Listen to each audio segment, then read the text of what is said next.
kwenze izinto engisho ukuthi I'm not saying ukuthi indawo ohlala kuyona it's bad, but indawo ohlala kuyona akuyona yomuntu ofuna ukuphumelela the way you want it. The way you want it. Kunezinto vese ngeke zenze ngoba kunalabangani bakho lokube belobe hogela ukuthi manje wenzani.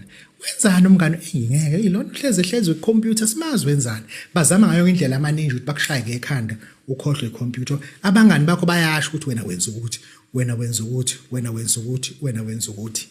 Yabo. Ngalo ndlela ake siyibuke into esindawo esikuyona ukuthi iyona inesidinga for ukuphumelela, and thereafter abantu socialize nabo bayibona yini ngoba kwabona bayisuppressant ekutheni siphumelele. Angiqale phansi, abangani bethu esihamba nabo ibona bayisuppressant ukuthi siphumelele.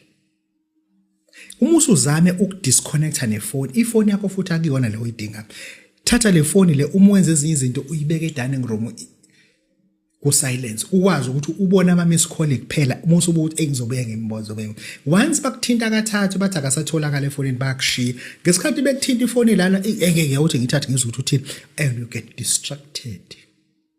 Asinayo intsha ebuka le channel ezoqhubeka futhi ihlupheke, but akube yithina esiyitshela into engenamsebenzi vese ezohluphekisa abantu, but ake sikutshela kulento efuna aqala udisconnect and stop telling people that you une passport. Abantu bamzonda umuntu nepassport, believe you me, because they try by all means ukuthi kwenzeke noma yini engenza ukuthi passport yakho ingagcini isebenza. Bamzonda umuntu nepassport abantu. Don't tell people to une passport. Do your passport, put it away. Ngena online ufuna umsebenzi online, but don't tell people ukuthi you got a passport, you're planning to go to Canada, because they'll kill the dream. Yeah, bakethi ake ngikhulume nezinyanga zakithi. Zinyanga zami ngicela ukubuza lana. Okwenza ukuthi le meeting engayisebenzisi ukusiza abantu abathi bafuna imali yindaba. Sinomuthi lesobiza